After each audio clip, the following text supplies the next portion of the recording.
Oh, right. I get it now. To be honest, though, it was me who needed your help, not Papa Fernando. I can't fault that logic. Who are the other racers? You know them. It's the Born Fast crew. They're raring to go.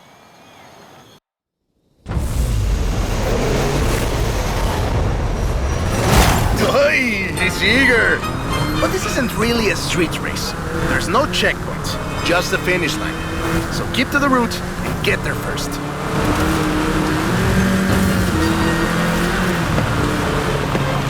It's hard to overstate the effect that the Beetle had when it arrived in Mexico in 1954. Before that, all we had were these huge American cars. So this new European-style car with its shape and light chassis and those adorable headlights and an engine that anyone with a tractor could fix was,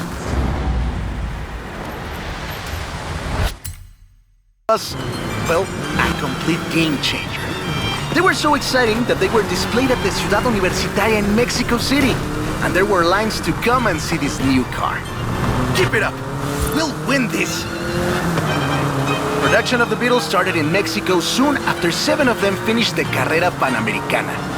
Before that, people were a bit worried about reliability, you see. We Mexicans love a good-looking car. But a car that can do work is better. The Panamericana convinced us.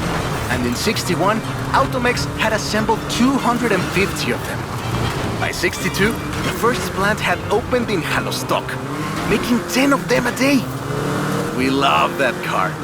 So another plant opened in Puebla in 1967. And in '71, El Bocho became the official taxi of Mexico City, which is why you see so many of them today. It's funny. The first Bochos were imports, or CKDs. But in 1971, we were exporting them to Costa Rica, and back to West Germany, Austria, Belgium, everywhere in Europe. It was a sad day in 2003 when the last Volkswagen sedan Última Edición rolled off the production line and went home to the Volkswagen Museum in Wolfsburg. Like that! We're gaining!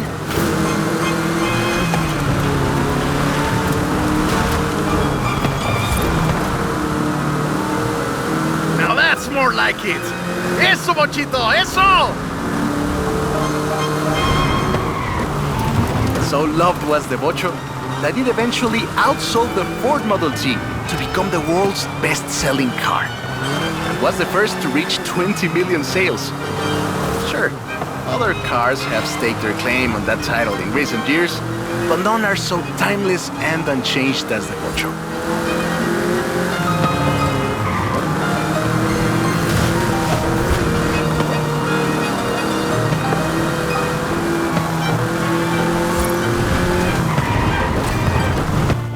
That is a great car. Probably the most iconic car in all of Mexico. Ay, es increíble que un auto tan pequeño deje un vacío tan grande. Adiós, sedan. Thanks. I'll call you when I've got that next one ready.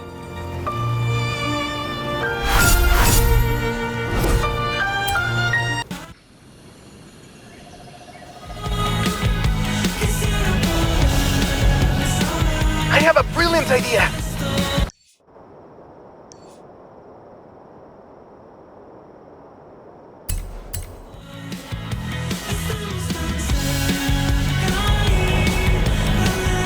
Another one.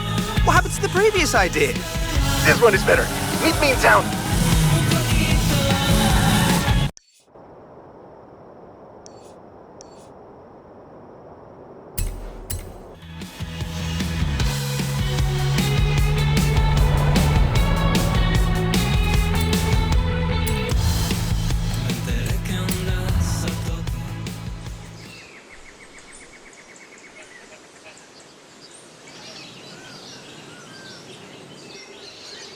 Ah, there you are.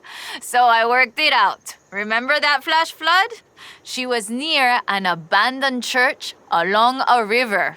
And that has to be the Temple of Quechula. Ándale, vámonos. Drive.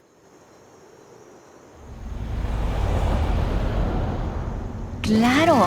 Head for the temple at Quechula.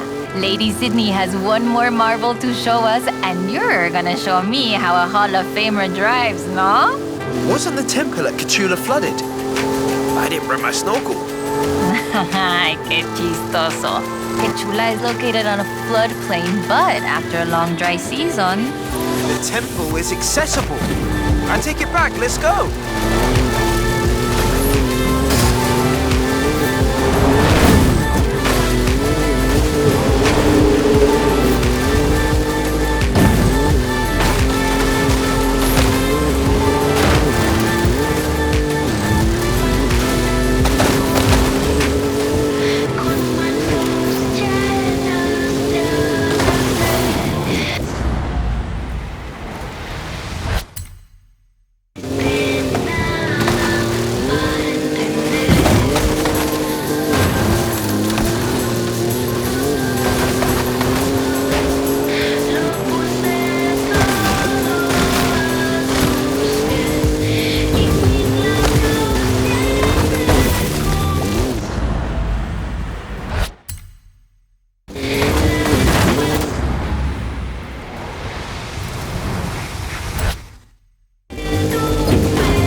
Up on the church. Oye, qué rápido! This church is 500 years old. It was built in the hopes that it would become the center of an important city, but never did. In 1960...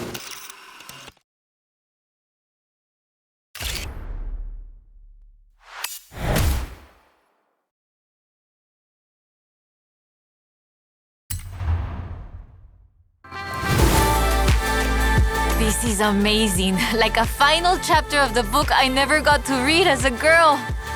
I hate to say it, but it feels like this belongs in a museum. I agree. But you know it won't be visible unless you go see it at exactly the right time. You don't believe that, right?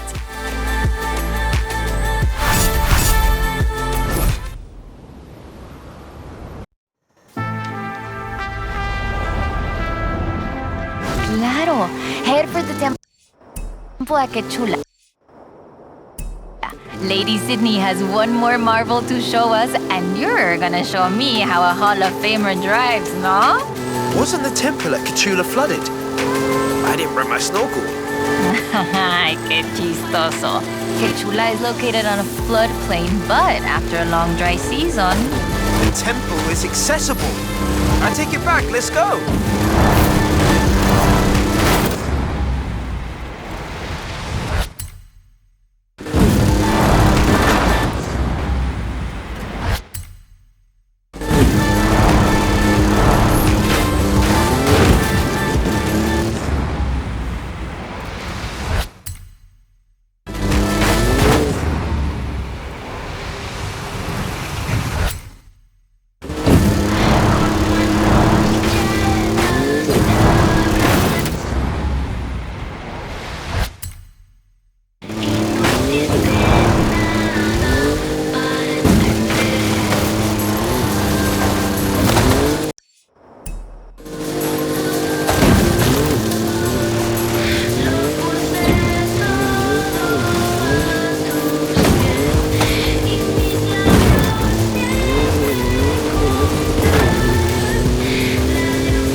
up on the church. Oye, qué rápido!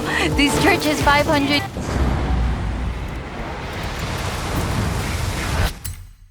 years old. It was built in the hopes that it would become the center of an important city, but never did. In 1966, the dam was built and the whole area flooded.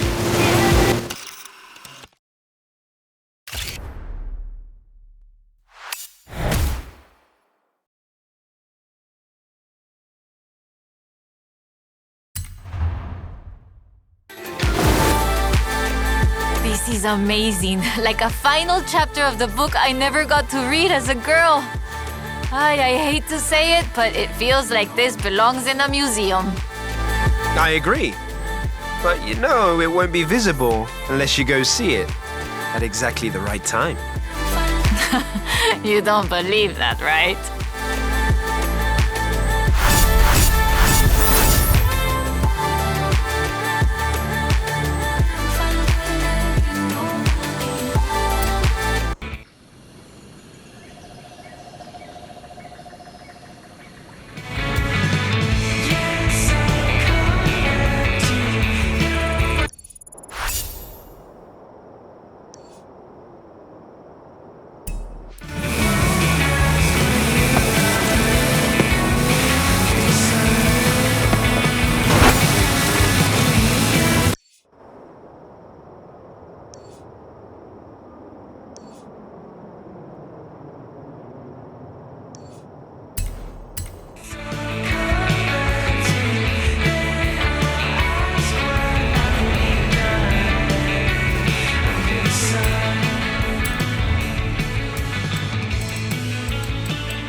I have two cars here. A first-generation Volkswagen and a seventh-generation Volkswagen Golf. Made in Mexico for almost half a century. Sadly, they stopped building them in 2021. But we can still race them. What do you say? To make it fair, I will give you a chance to make an informed choice. Let's go for a test drive. And I've got lots to tell you about Volkswagen Mexico.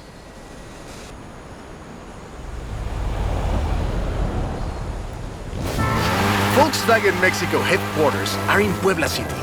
It started production in 1967 with the famous Beetle. As we call it, the Bocho.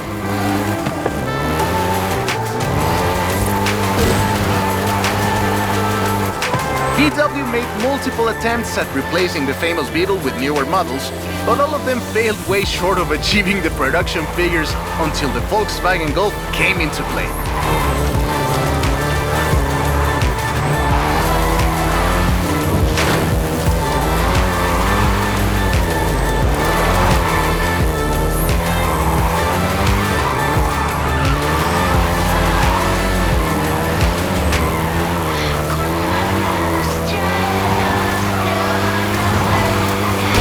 First generation was released in Mexico as the Volkswagen Caribe and had quite a few variations, including the Golf GTI you're driving right now.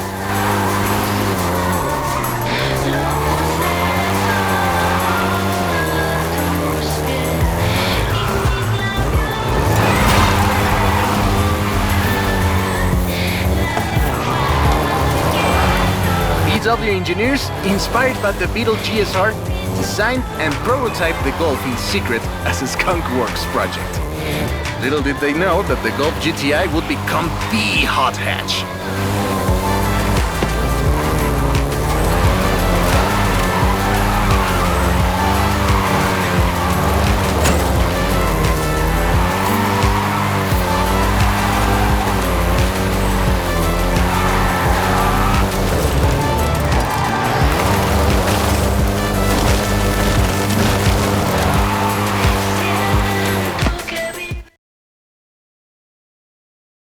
Shall we jump 40 years in the future and try the seventh generation?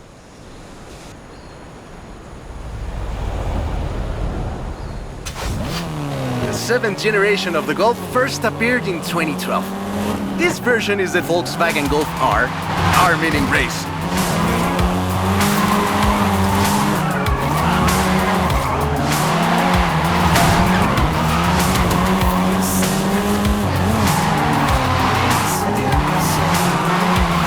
Was was the fastest Golf in the range, with a 0 to 60 time of 5.1 seconds.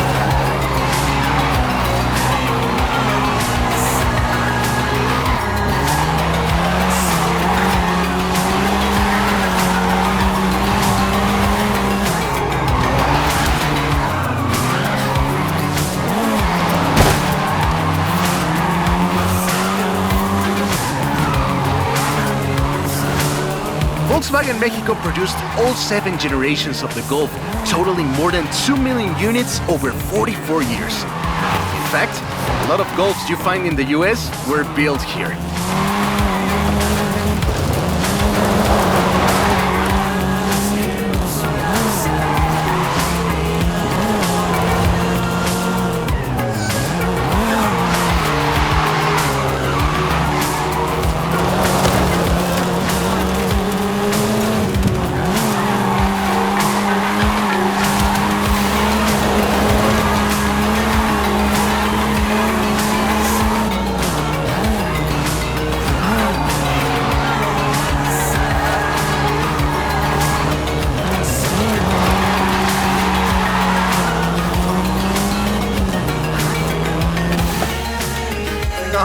All right.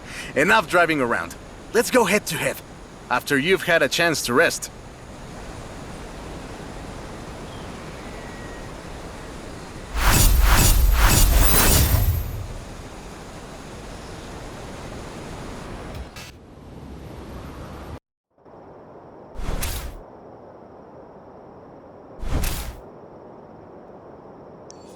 I'm a fair man. I'll let you choose. Which Golf do you want to drive for our little race? I'll take the Golf GTI.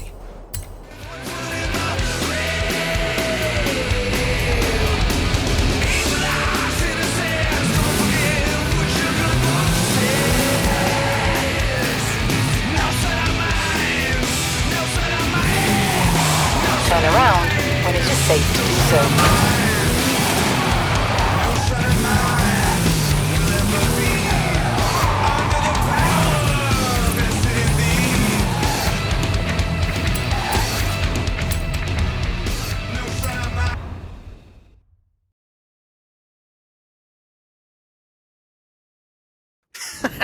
I hope you know some shortcuts.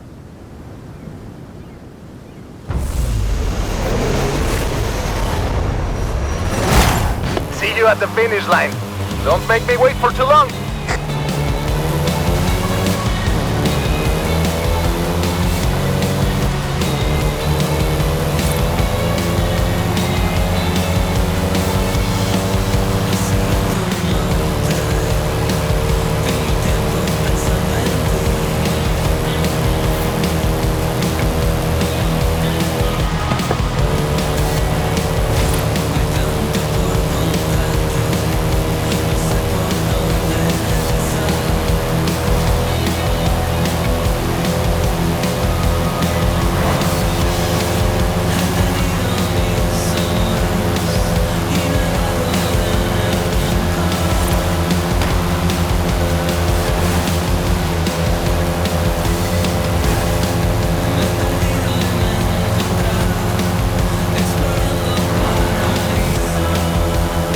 I see what you're doing, but you still can't win.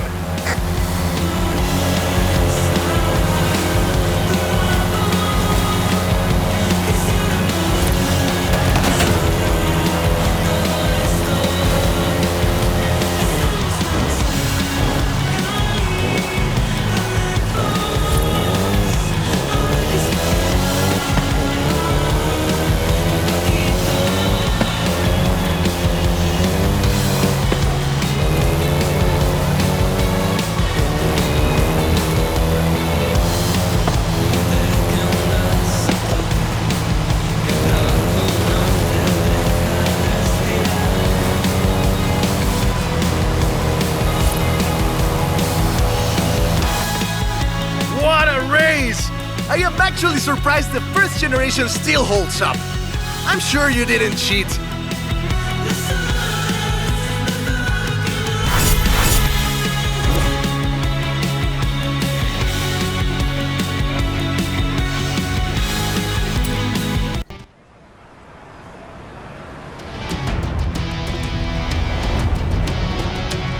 I have a story to tell you, my friend, about the old wolf in the swamp. Are we going to a zoo?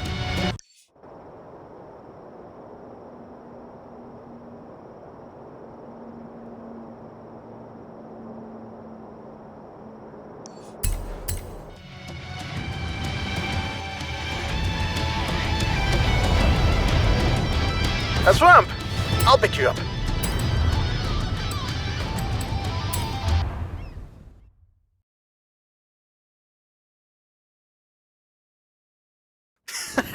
I hope you know some shortcuts.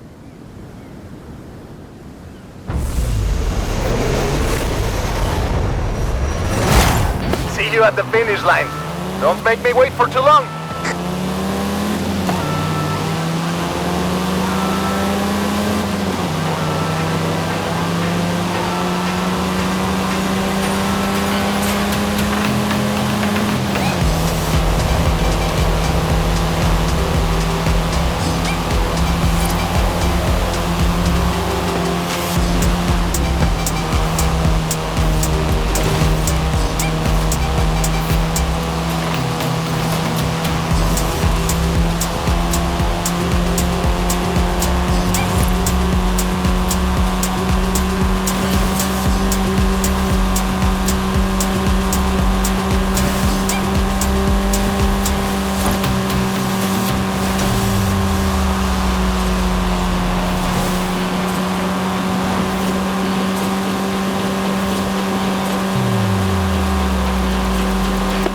I see what you're doing, but you still can't win.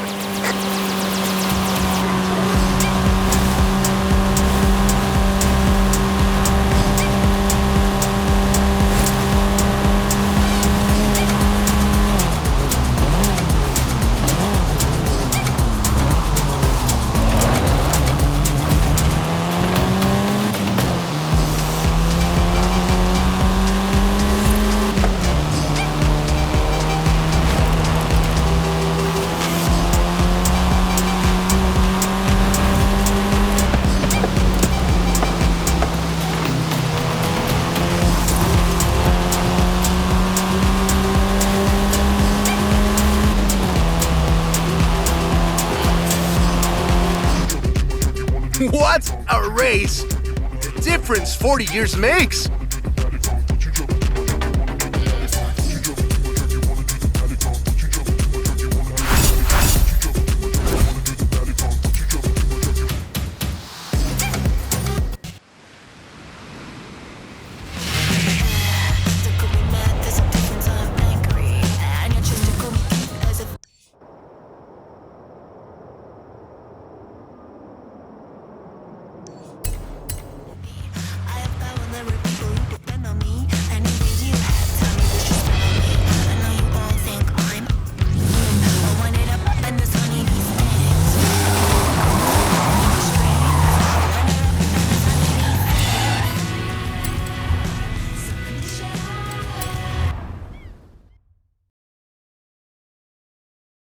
That's the old wolf.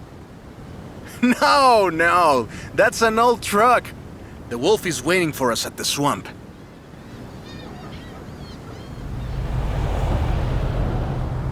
Haley asked us to clear some debris, and I've got just the car. But we need to get there first. Of course! Who do you think I am? The driver who destroyed a record-breaking amount of fences. That's fair.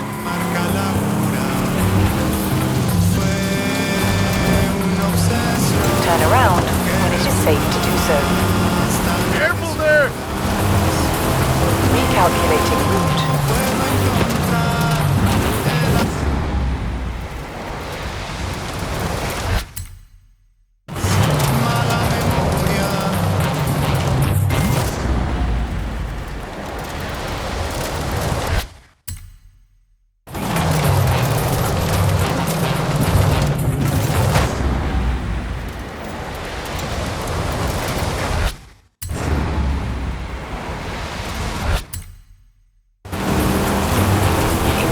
yards, turn left. This car is too old for this kind of driving!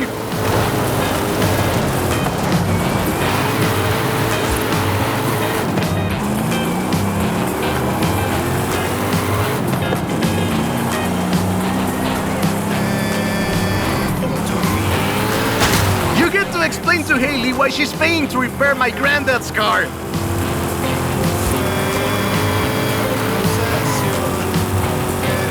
In 400 yards, turn left.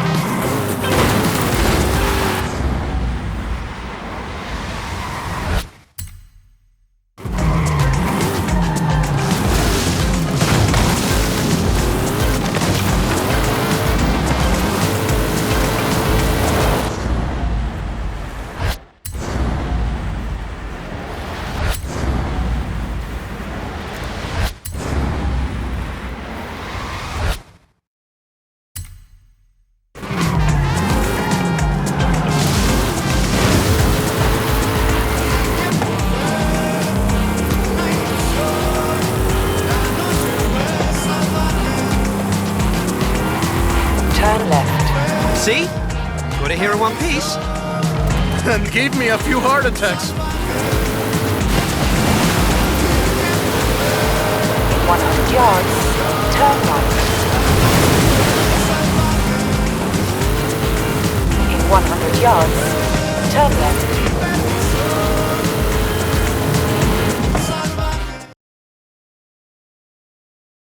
And now, let me introduce you to the Ford Lobo. This car is more your style. Now that's a hecking good wolf.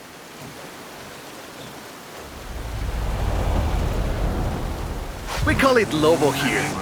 Marketing in this country is outstanding. Let's get to work. See all that brush and stuff? Clear it out. What?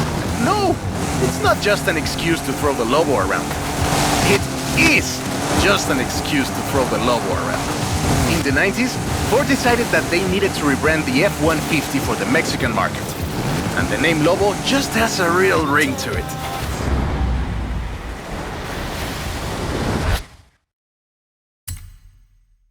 They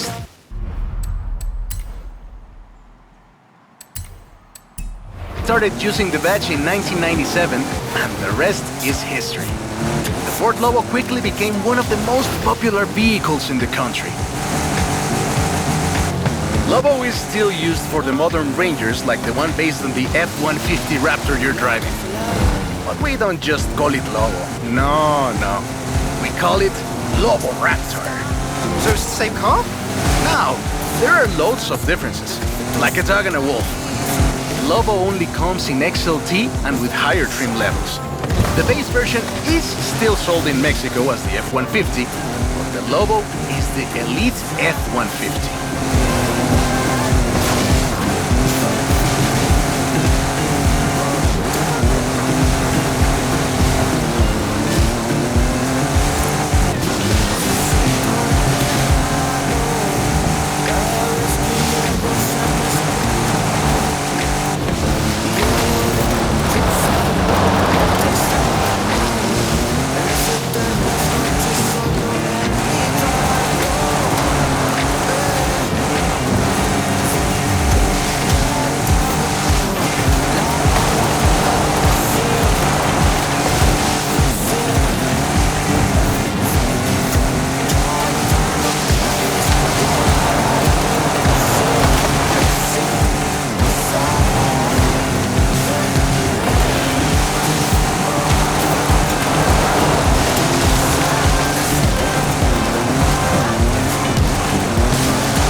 job's done, and the scratches will buff right out.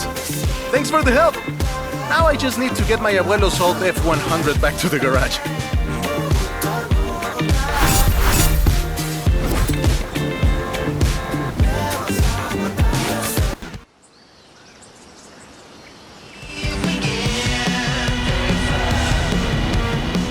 I've got 1,400 horses.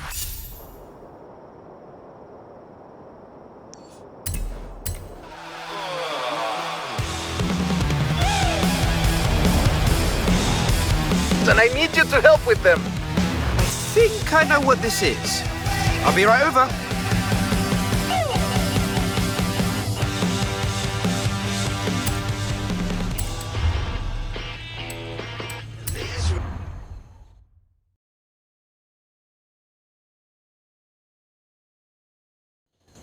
I know you've got one of these, somehow, so you know a little bit about what you're in for. Let's go!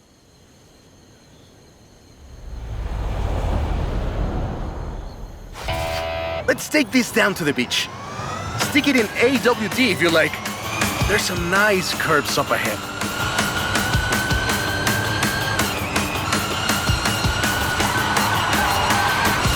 Whoa! How do you make it go around corners like that? I'm really asking. Calm down. I know you like to go fast, but I had a big breakfast. This is 2021's EV of the year. And it was up against things like the Taycan and the e-tron and the Recharge. It set 3 Guinness World Records, and it's inspired by the beautiful original Mach 1. And I'm telling you all of this because the Mach E was built right here in Mexico at Cuautitlán Assembly. Cuautitlán Assembly has been building cars since the 60s. And more than 2.2 million cars later, we're sitting in an actual space machine made here in Mexico. Quite a journey from Cougars and Thunderbirds and F-150s to this. Hey, I have to keep this back. Be careful with it. This isn't just a prototype. Cuautitlán Assembly does a range of options for the Mach E. A 68 kilowatt-hour standard and an 88 kilowatt-hour extended range version. It will give you over 300 miles of range on a single charge. The Performance GT version is the really wild one. 0 to 60 in 3.6 seconds. This one is quite a bit faster. Honestly, when I first tried it, I had to go and sit in a quiet room for a bit. And I've flown airplanes in a storm. Hey! This isn't your Mach E! Be careful with it! I have to give it back. It's wild tech. You can switch from all-wheel drive to rear-wheel drive at the touch of a button. And when you get into tuning, you can basically tweak every one of the 7 engines individually. It can make 1,400 horsepower and a ton of downforce at 160 miles per hour thanks to the Aero tube. So what you're saying is, not bad for something that... And there we go. Sunrise over the sea. Beautiful. But we're not done. There's one more thing to look at. I'll let you know as soon as I have, found it.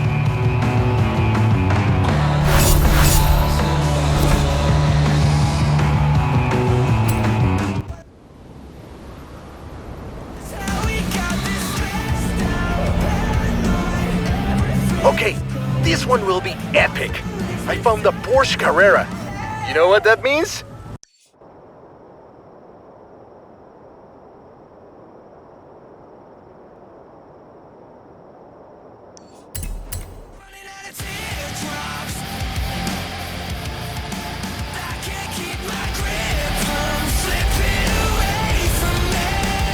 Racing? And what do you mean, found? In a barn, of course. And of course it's racing. Come meet me at Guanajuato.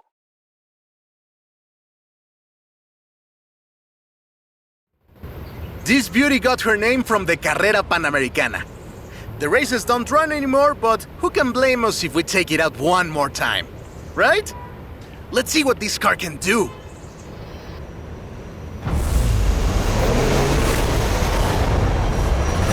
There's Jamin! Guess he wanted one last race. Let's do this!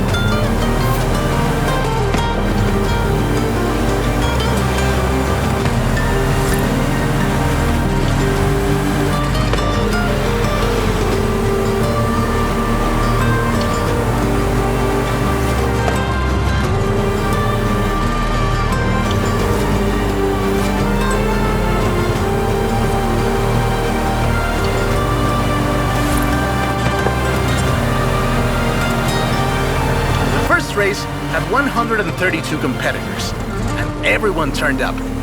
Amateurs to F1 drivers, men, women, professionals, anyone who had a car. Do you know anyone who participated? Aleja thinks Papa Fernando did, but she thinks Papa Fernando did everything. I know we used to go to the races with my grandfather. Ah, qué buenos recuerdos. There was no speed limit before 2012, and you'd see cars doing 180 miles per hour. Not that I know anything about that. 2,178 miles of the Pan American Highway run through Mexico. The race itself had 9 stages and lasted 5 days. But the sheer distance wasn't the only challenge. Constant changes in the elevation from sea level to 3 kilometers up. The most challenging road race in the world. The winner of the very first Carrera Panamericana was Herschel McGriff, who drove an Oldsmobile 88 at an average speed of 88 miles per hour. The Porsche Carrera got its name thanks to Hans Hermann, who won the small sports cars category in 1954. He drove the Porsche 550 Spider, came 3rd overall. He was sick before the race, and his tires came off at the start. He really pulled through against the odds. Porsche had 6 cars competing in 1954, and all of them made it through the end. A lot of others didn't, let me tell you. Enjoying yourself, are you? Yeah, I kinda had a feeling you were. 1954 was the last year the original Carrera Panamericana took place. But it gave us the most famous Porsche model, the Carrera you're driving right now. The Carrera RS 2.7 was the first production street racing 911. It was built on the 911S 2.4, the fastest Porsche you could buy at the time, and a popular choice in the later Carrera Panamericana races.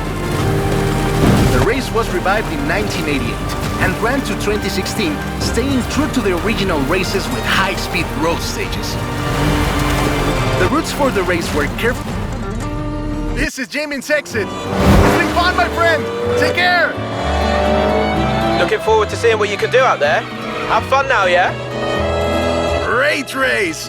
Almost like we did a little Panamericana with a friend. Anyways, hope you had fun with this little stroll through cars hechos en Mexico. It was great! And let me know if you find any other cars like that.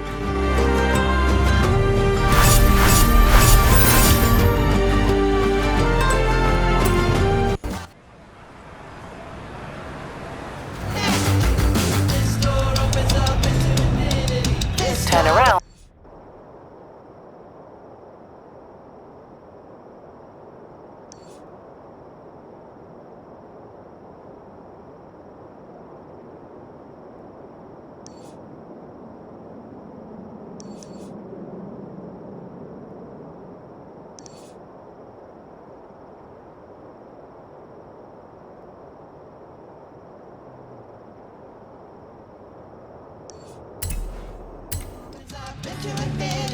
This door opens up into infinity.